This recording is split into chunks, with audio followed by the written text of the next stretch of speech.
আসসালামু আলাইকুম প্রিয় দর্শক, চ্যানেল আই সংবাদ এখন স্টুডিও থেকে আপনাদের শুভেচ্ছা সহ স্বাগত জানাচ্ছি। আর পুরো সংবাদ জুড়ে আপনাদের সঙ্গে থাকবো আমি সাইদুর রহমান। আশা করছি আপনারাও আমাদের সঙ্গে থাকবেন। এখন সবার আগে শুনুন যথারীতি ফ্রেশ প্রিমিয়াম টি সংবাদ শিরোনাম। এমপি আনার হত্যায় বাংলাদেশে গ্রেফতার ৩ জন, ৮ দিন ও ভারতে গ্রেফতার জিহাদ ১২ দিনের রিমান্ডে। মামলার তদন্তে ২ দেশের গোয়েন্দারা। অপরাধী যত প্রভাবশালী হলেও ছাড় নেই বললেন কাদের। বেনজির আজিজের বিরুদ্ধে অভিযোগ খতিয়ে দেখা হচ্ছে মন্তব্য। এবং ইজারার নামে অবৈধ দখল ও স্থাপনায় পূর্ণ রাজধানীর বেশিরভাগ পার্ক, কর্তৃপক্ষের দ্রুত ব্যবস্থা নেওয়ার আশ্বাস।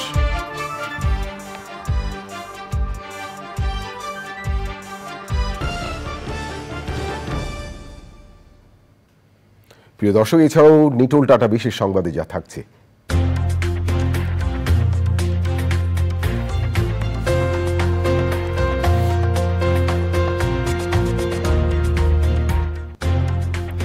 রাজধানীতে উইমেন্স ম্যারাথনের খবর।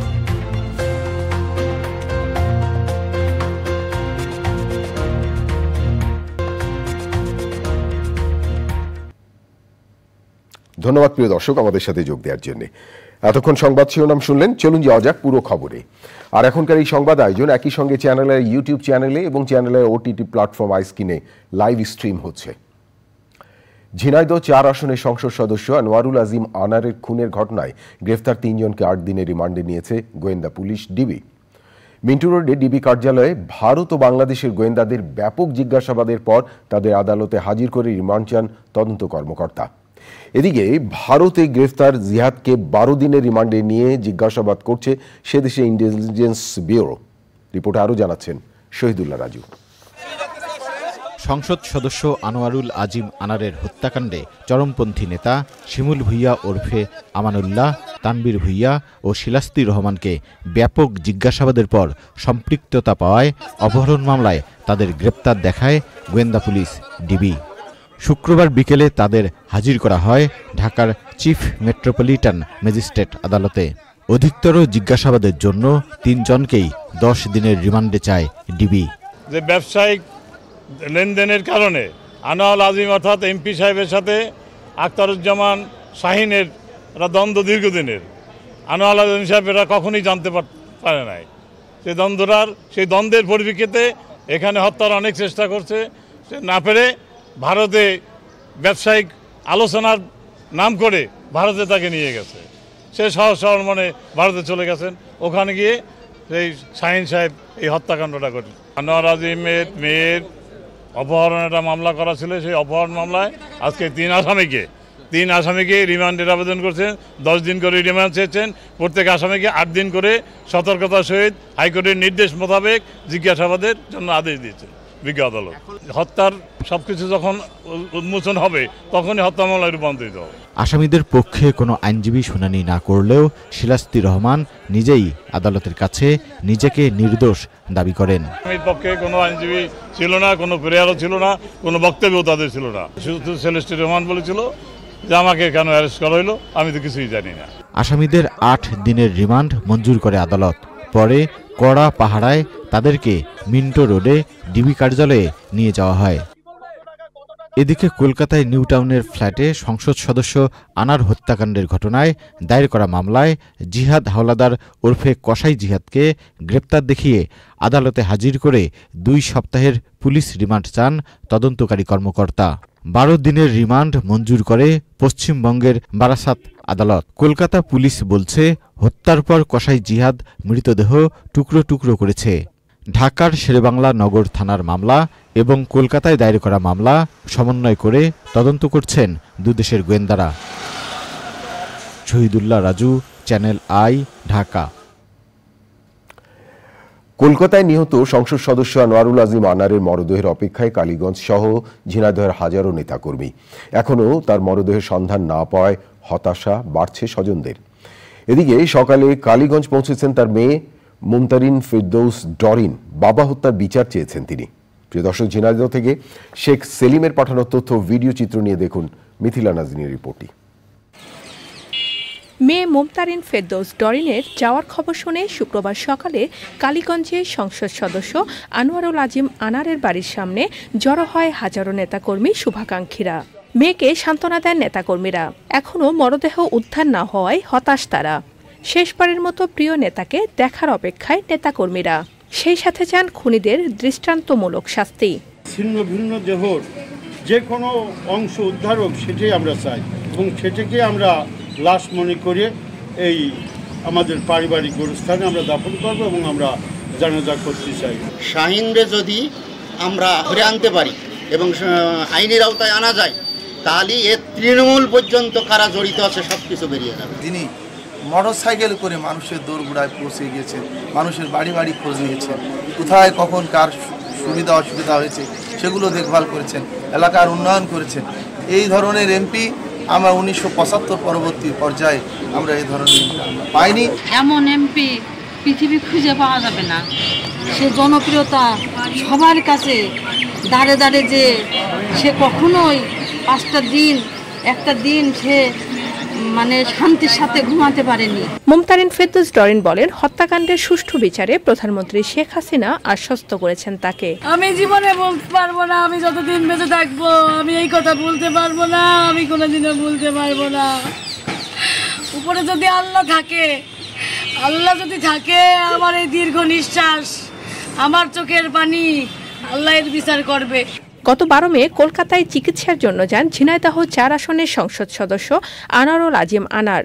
13 মে কলকাতার নিউ টাউন এলাকার একটি আবাসিক ভবনে হত্যা করা হয় তাকে।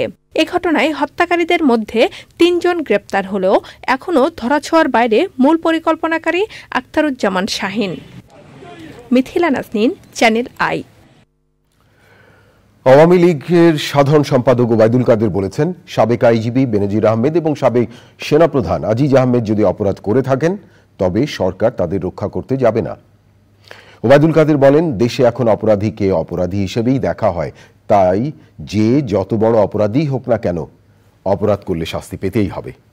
আরো জানাচ্ছেন ওবায়দুল রশিদ। সাবেক সংসদ সদস্য ও নেত্রকোনা জেলা আওয়ামী লীগের সহসভাপতি মানু মজুমদারের প্রতি শ্রদ্ধা জানাতে বঙ্গবন্ধু এভিনিউয়ে আওয়ামী লীগের কেন্দ্রীয় কার্যালয়ের সামনে রাখা হয় মরদেহ। প্রধানমন্ত্রী শেখ হাসিনার পক্ষে শ্রদ্ধা জানানোর পর শ্রদ্ধা জানায় আওয়ামী লীগ। পরে আওয়ামী লীগের কেন্দ্রীয় কার্যালয়ে সংবাদ সম্মেলন করেন দলের সাধারণ সম্পাদক ওবায়দুল কাদের। অপরাধী হিসাবে সাব্যস্ত হয় কেউ, আমরা তাকে প্রোটেকশন দিতে চাই। তিনি সাবেক আইজিপি হন আর সাবেক সেনাপ্রধান। আমাদের দেশের প্রচলিত আইনে অন্যায় যে করবে তাকে শাস্তির কাছে সমর্পণ করা। অপরাধীকে অপরাধী হিসেবে আমরা দেখি সে যেই যত প্রভাবশালী, অপরাধ করলে শাস্তি তাকে পেতে। ওবায়দুল কাদের বলেন, বিএনপির নেতাকর্মীরা প্রকাশ্যে পুলিশ হত্যাসহ সন্ত্রাসী কর্মকাণ্ড করেছে, রাজনৈতিক কারণে নয়। তাদের গ্রেপ্তার করা হয়েছে অপরাধী হিসেবে। এখন তাদের এদিকও নেই ওদিকও নেই। বন্ধুরাও আগের মতো তাদেরকে উৎসাহিত করে না। আগে তো সকালে ঘুম থেকে উঠেই মার্কিন দূতাবাসে গিয়ে হাজির হতেন নাস্তা করার আগে। রাতেও খুঁজে পাওয়া যাচ্ছে না কোথায় মার্কিন দূতাবাসে। বিদেশি বন্ধুরা তাদের ক্ষমতায় বসে, সেই স্বপ্নের কর্পূরও উবে গেছে। আওয়ামী লীগ ক্ষমতা দখল করেনি উল্লেখ করে আওয়ামী লীগের সাধারণ সম্পাদক বলেন, ভোটের মাধ্যমে ক্ষমতা অর্জন করেছে মুক্তিযুদ্ধে নেতৃত্বদানকারী দলটি। Obaidul Rashid, channel I, Dhaka. জোটের প্রত্যেক দলকে আরও সুসংগঠিত করে তুলতে 14 দলের নেতাদের নির্দেশ দিয়েছেন জোট নেত্রী প্রধানমন্ত্রী শেখ হাসিনা। গণভবনে 14 দলের জোটের বৈঠকে আওয়ামী লীগ সাধারণ সম্পাদক বলেছেন, জোটভুক্ত দলকে জনগণের কাছে জনপ্রিয় করে তুলতেও নির্দেশনা দিয়েছেন আওয়ামী লীগ সভাপতি। 14 দলের নেতারা বলেছেন, দেশি বিদেশি চক্রান্ত মোকাবেলায় ঐক্যবদ্ধভাবে কাজ করবে জোট। বিস্তারিত মইনুল হাসানের রিপোর্টে। দ্বাদশ জাতীয় সংসদ নির্বাচনে প্রায় 4.5 মাস পর 14 দলীয় জোটের প্রথম বৈঠক। জোটের নেতা প্রধানমন্ত্রী শেখ হাসিনা সরকারি বাসভবন গণভবনে সন্ধ্যায় বৈঠক করেন 14 দলের নেতাদের সাথে। পরে বৈঠকের বিষয়ে তুলে ধরেন আওয়ামী লীগের সাধারণ সম্পাদক ও 14 দলের নেতারা। 14 দলের নেতাদের মধ্যে যে দূরত্ব তৈরি হয়েছিল তা আর থাকবে না বলে মন্তব্য করেন আওয়ামী লীগের সাধারণ সম্পাদক। আমার মনে হয় একটা ভালো মিটিং হয়েছে। অনেকের মনে হতো একটু কষ্ট বা অভিমান ছিল। আজকে এই নেত্রী দীর্ঘক্ষণ 3.5 ঘন্টা তাদের বক্তব্য শুনেছে এবং এটা তাদের যা বলার সবাই বিস্তারিত বলতে পেরেছে। যে দূরত্বের কথাটা বলা হোক সেটা আর থাকবে না। অর্থনৈতিক খাতে নৈরাজ্য ও লুটরাজের বিষয়ে প্রধানমন্ত্রীর কাছে তুলে ধরার কথা জানান ওয়ার্কার্স পার্টির সভাপতি। একটা ক্ষুদ্র ধনিক গোষ্ঠী, সামরিক বেসরকারি কামলা গোষ্ঠী, তারা সমস্ত অর্থনীতি নিয়ন্ত্রণ করছে। আছে ব্যাংকের নৈরাজ্য, অর্থ পাচার রোধ, এগুলো নিয়ে যদি না করি তাহলে এই উন্নয়নে ধারাবাহিকতা রক্ষা করা যাবে না। বৈঠকে মন্ত্রিসভা নিয়ে কোনো আলোচনা হয়নি বলে জানান জাসদ সভাপতি। রাজনৈতিক মোল্লারা ঘাড়ের উপরে নিঃশ্বাস ফেলছে, সাম্প্রদায়িকতা একটা বিরাট সমস্যা দেখা দিয়েছে, অর্থনীতিতে লুটপাটতন্ত্র, বখরাতন্ত্র এবং গুন্ডাবাজি এবং শাসনের ঘাটতির সমস্যা দেখা দিয়েছে। এই সব সমস্যা উল্লেখ করা হয়েছে।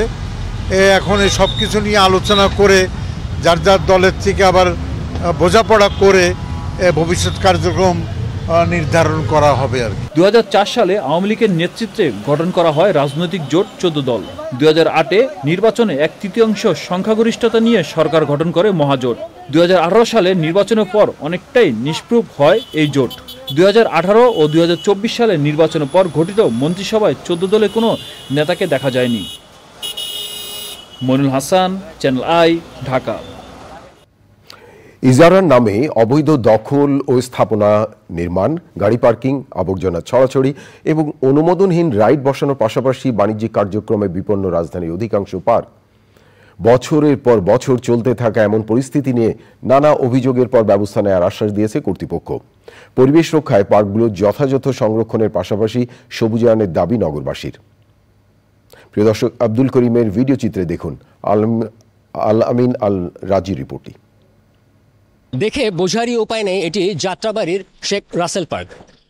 নানা অব্যবস্থাপনা, মাদকসেবীদের অবাধ বিচরণ এবং নানা অবৈধ বাণিজ্যিক কার্যক্রমে ঢাকার 2 সিটিরই পার্কগুলোর অধিকাংশেরই এমন বেহাল অবস্থা।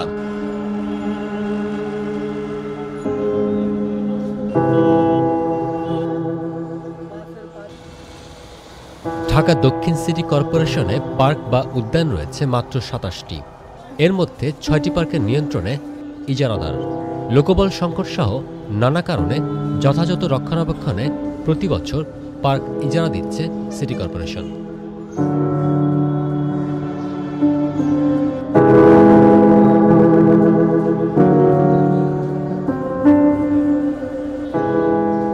কিন্তু বাস্তবতা বলছে নাগরিকদের অবসর বিনোদনের বিপরীতে ইজারাদাররা পার্কগুলো ব্যবহার করছেন ব্যক্তিগত আর বাণিজ্যিক উদ্দেশ্যে। স্থায়ী অস্থায়ী নানা স্থাপনা নির্মাণ, অবৈধ গাড়ি পার্কিং, ফলের আড়ত, পাশের ফুটপাত রাস্তা থেকে শুরু করে প্রবেশপথ পর্যন্ত অবৈধ দোকানপাট বসানো ও গাড়ি পার্কিংয়ে রাজধানীর অনেক পার্কেরই বিপন্ন অবস্থা। শেখ রাসেল ও অন্যান্য পার্কের পাশাপাশি বেহাল দশা বঙ্গভবনের পাশের শহীদ মতিউর পার্কের।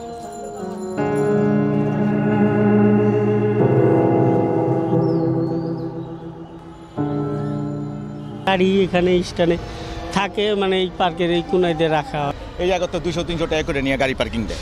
মানুষ বিনোদনের জন্য মানে পার্কে আসবে। এখানে যদি লেচুর ব্যবসা হয়, আমের ব্যবসা হয়, আর গাড়ি এরকম পার্কে রাখে, এটা তো কোনো মানসিকতা না। মালিকে জানে, দৈনিক না মাসিক ভাড়া এটা মালিক জানে। এখন অনেক ভালো, কিন্তু এই বাসগুলো আবার ইদানিং দেখতেছি এই বাসগুলোতে আপনার পরিবেশটাকে নষ্ট করে ফেলছে। এখন ব্যবসার জন্য হেরা এদের ব্যবসা দেখবে, পাবলিকের চিন্তা তার কেউ করে না। এখন পার্কে অনেক চুরি হয় বা কেউ ভিড় হলে মাইসে পকেট টাকা পয়সা হারাই জায়গা। পার্কে মানুষ আসে সাধারণত একটু সুন্দর পরিবেশে একটু চলাফেরা করার জন্য, কিন্তু এরকম পরিবেশ থাকলে তো অবশ্যই এটা খারাপ। এলাকাবাসীর অভিযোগের তীর স্থানীয় প্রশাসনের দিকে। এই বিষয়ে আপনি মেয়র সাহেবের সাথে কথা বলতে পারেন, এই বিষয়ে আমার সাথে কথা বলে কোনো লাভ নেই, কারণ আমার এখানে এত ক্ষমতা নাই যে আপনারা যে প্রশ্ন করবেন সেই প্রশ্নের উত্তর আমি দিতে পারবো না। যদি কোথাও কোনো অবজেকশন থাকে সেই অবজেকশনগুলো ডাইরেক্ট সরাসরি মেয়র সাহেবকে দিন, মেয়র সাহেব এটা হ্যান্ডেলিং করবে। কোনো কার্যকর নজরদারি না দেখা গেলেও দক্ষিণ সিটি কর্পোরেশন বলছে দায়ীদের বিরুদ্ধে নেওয়া হবে কঠোর ব্যবস্থা। অনেকগুলা ক্ষেত্রে হয়তো অনেকে ইজারাদার যেভাবে কমিটমেন্ট করে বা যে শর্তগুলো আমরা দিয়ে থাকি প্রতিপালন করে না, তখন তাদের বিরুদ্ধে আমরা ব্যবস্থা নিতে সবসময় সোচ্চার এবং ব্যবস্থাগুলো নেওয়া হচ্ছে। মতিউরের বিষয়ে আমি বলতে পারি যে এই বিষয়গুলো আমাদের নজরে এসেছে, এটিকে ব্যবস্থাপনার স্বার্থে কিন্তু আমরা সেটা ইজারা দিয়ে থাকি। কেউ যদি সেটি সঠিকভাবে প্রতিপালন না করে তাহলে তার বিরুদ্ধে আমরা আইনানুগ ব্যবস্থা নেওয়া হবে। নগর পরিকল্পনাবিদরা বলছেন নগর এলাকায় হাঁটা দূরত্বের জন্য পাড়াভিত্তিক পার্ক, কমিউনিটি পর্যায়ে মহল্লাভিত্তিক পার্ক এবং বৃহৎ পরিসরে নগর পার্ক প্রয়োজন। রাজধানীর জনসংখ্যা এবং আকার আয়তন বিবেচনায় মূল নগর এলাকায় হাঁটা দূরত্বে 300 পাড়াভিত্তিক পার্ক এবং 60টি মহল্লাভিত্তিক পার্ক প্রয়োজন। আলিমাল রোজি, চ্যানেল আই, ঢাকা। আমার হাতে আরো খবর আছে প্রিয় দর্শক, দেখতে থাকুন চ্যানেল আই সংবাদ। এবারে বিরতি, আর বিরতির পর যা দেখতে পাবেন, ইরানের প্রেসিডেন্ট রাইসি ও সফর সঙ্গীদের বহনকারী হেলিকপ্টারে গুলির চিহ্ন পাওয়া যায়নি, দুর্ঘটনা নিয়ে প্রথম প্রতিবেদন প্রকাশ। ঢাকা বিশ্ববিদ্যালয়ের শিক্ষকদের প্রভাষক থেকে পরবর্তী পদোন্নতির জন্য প্রশিক্ষণ বাধ্যতামূলক করা হয়েছে। প্রশিক্ষণে 70% নম্বর না পেলে পদোন্নতি দেওয়া হবে না। বছরে 2 বার এই প্রশিক্ষণ হবে বলে সিন্ডিকেট সভায় জানানো হয়েছে। প্রথমবারের মতো ঢাকা বিশ্ববিদ্যালয়ের শিক্ষকদের 14 দিন ব্যাপী ফাউন্ডেশন কোর্সের উদ্বোধনী অনুষ্ঠানে উপাচার্য professor doctor ASM Maksud Kamal এসব কথা বলেন। সকালে কুমিল্লায় বার্ডের ময়নামতি অডিটোরিয়ামে এই প্রশিক্ষণের আয়োজন করা হয়। প্রধান অতিথি ছিলেন ঢাকা বিশ্ববিদ্যালয় উপাচার্য ও কোয়ালিটি অ্যাসুরেন্স কমিটির chairman professor doctor ASM Maksud Kamal. বিশেষ অতিথি ছিলেন বিশ্ববিদ্যালয় উপাচার্য প্রফেসর ডক্টর মোহাম্মদ সামাদ, উপাচার্য প্রফেসর ডক্টর শীতেশ চন্দ্র বাসার, কোষাধ্যক্ষ প্রফেসর মমতাজ উদ্দিন আহমেদ এবং বার্ডের মহাপরিচালক সাইফুদ্দিন আহমেদ। শুভেচ্ছা বক্তৃতা করেন ঢাকা বিশ্ববিদ্যালয়ে IQAC পরিচালক প্রফেসর ডক্টর সবিতা রেজওয়ান রহমান। মুখ্য বক্তা ছিলেন বিশ্ববিদ্যালয় মঞ্জুরি কমিশনের সদস্য প্রফেসর ডক্টর হাসিনা খান, ঢাকা বিশ্ববিদ্যালয়ের সাবেক উপাচার্য professor doctor AK Azad Chowdhury. 14 দিনের প্রশিক্ষণে ঢাকা বিশ্ববিদ্যালয়ে 48টি ডিপার্টমেন্ট থেকে 58 জন শিক্ষক অংশ নিচ্ছেন। যারা শিক্ষকতায় পেশায় যুক্ত হবেন তারা এখন থেকে এই প্রশিক্ষণ নিতে হবে এবং এই প্রশিক্ষণের উপর নির্ভর করবে পরবর্তী ধাপে প্রমোশন পাবে কি পাবে না। এবং প্রশিক্ষণে অংশগ্রহণ করার পরে পরীক্ষা হবে, সেই পরীক্ষায় পাশ করার জন্য সর্বনিম্ন নাম্বার হলো 70 নাম্বার পেতে হবে।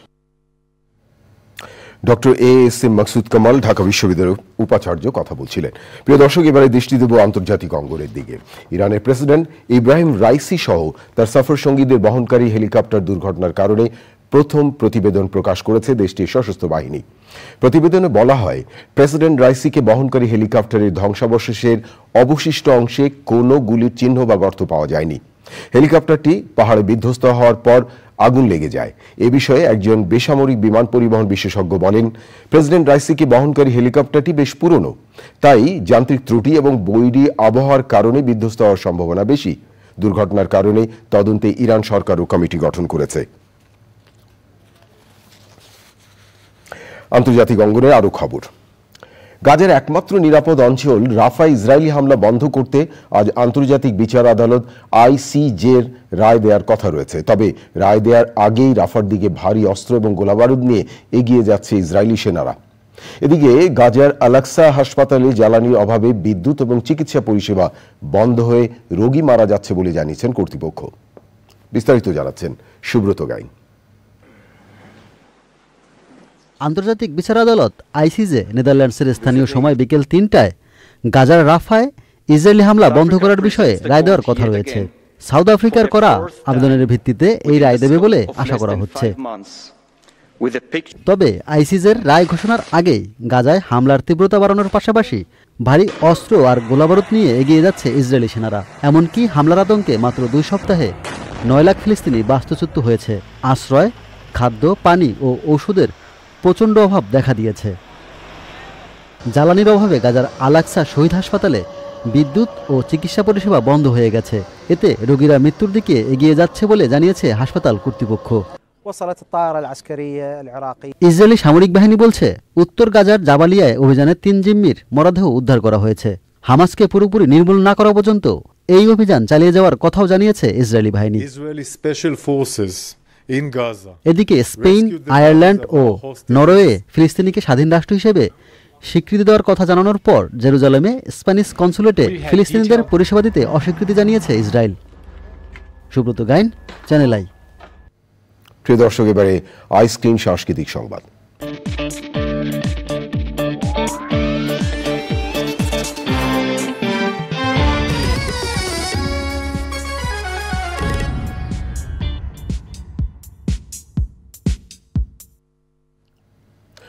জাতীয় কবি কাজী নজরুল ইসলামের ১২৫তম জন্মবার্ষিকী উপলক্ষে 3 দিনের নজরুল উৎসব করছে ছায়ানট। শুক্রবার সন্ধ্যায় উদ্বোধনীতে বিশেষ বক্তা ছিলেন অধ্যাপক বেগম আখতার কামাল। শুভেচ্ছা বক্তৃতা করেন ছায়ানটের সাধারণ সম্পাদক লাইসা আহমেদ লিসা এবং সহসভাপতি খায়রুল আনাম শাকিল। 3 দিনের আয়োজনে থাকছে কথা, গান, আবৃত্তি ও নৃত্য। উৎসবে ছায়ানটের শিল্পী ছাড়াও সারা দেশে 160 জন শিল্পী অংশ নেবেন।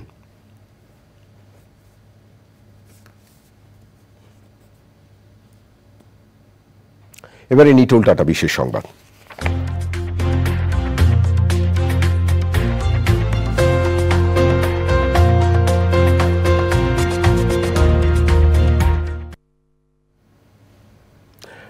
নারীর স্বাস্থ্য সচেতনতা বাড়ানো এবং অগ্রযাত্রায় এভারেস্ট একাডেমি এবং বাংলাদেশ অ্যাথলেটিক ফেডারেশনের সহযোগিতায় পঞ্চম পারের মতো হল Senora long Dhaka women marathon. রাজধানী হাতিরঝিলে ভোর 5:30টায় 2.7 কিলোমিটারের ফান রান এবং 10 কিলোমিটার অপেশাদার ম্যারাথনে অংশ নেন প্রায় 1000 প্রতিযোগী। আয়োজনটি এফডিসি মোড় থেকে শুরু হয়ে পুলিশ প্লাজা কনকর্ড পয়েন্টে গিয়ে শেষ হয়। নারীর ক্ষমতায়ন ও অধিকার সুরক্ষায় আয়োজনটি গুরুত্বপূর্ণ ভূমিকা রাখবে বলে বলছেন সংশ্লিষ্টরা।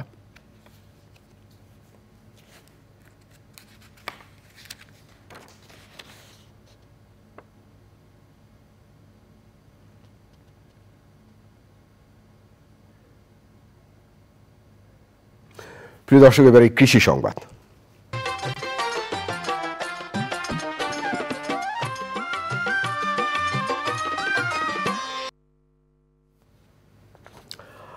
সুনামগঞ্জে সরকার নির্ধারিত দামে ধান বিক্রি করতে পারছেন না কৃষক।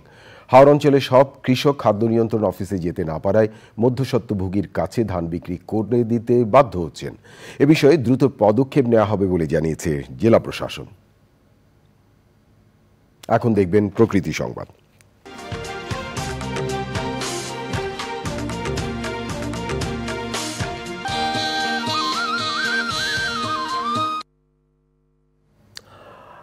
সৌন্দর্য ও সৌরভ ছড়াচ্ছে দুর্লভ প্রজাতির বন আশ্রা ফুল।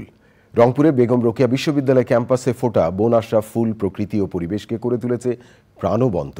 ফুল দেখতে প্রতি রাতে বিশ্ববিদ্যালয় ক্যাম্পাসে ছুটে যাচ্ছেন প্রকৃতিপ্রেমীরা। বন আশ্রার গাছ সংরক্ষণ এবং এর বংশ বিস্তারের দাবি জানিয়েছেন দর্শনার্থী সহ পরিবেশবাদীরা।